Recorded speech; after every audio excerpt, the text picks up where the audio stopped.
Hölgyeim, uraim!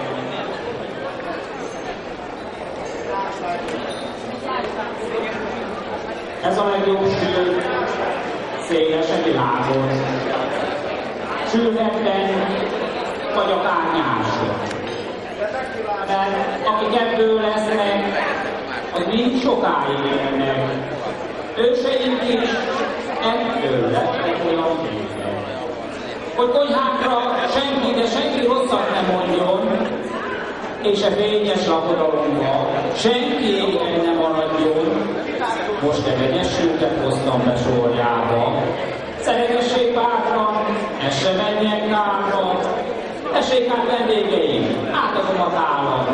Hűbájos illata töltse be a hát. Kívánok hozzá széles jó étvágyat. Jó étvágyat kívánok a sőt!